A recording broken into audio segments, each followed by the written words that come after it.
massive arrests. I've been saying they've been coming. Matter of fact, I think it was January of 2018 when I started telling people that massive arrests are on the way. Here's more new information.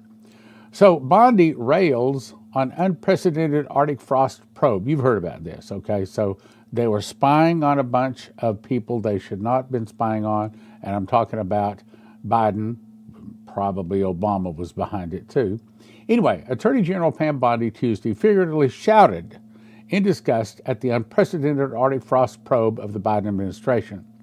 The probe covered President Donald Trump and hundreds of Republican legislators and associates.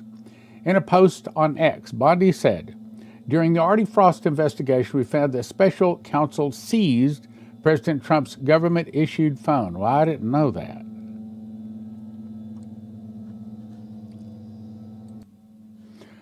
They're mowing the lawn outside, which is why I paused it.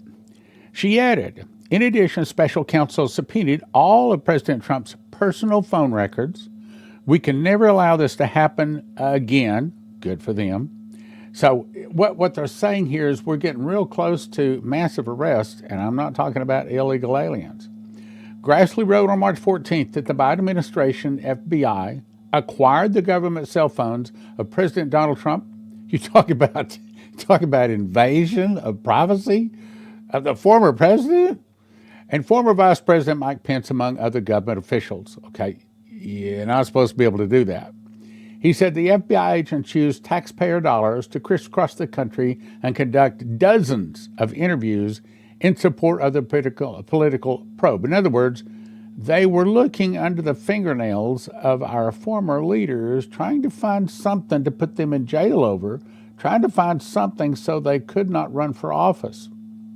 And FBI Director Kash Patel says they're going to take action. Well, that's the same thing Trump's been saying. I just can't seem to get anybody to believe it.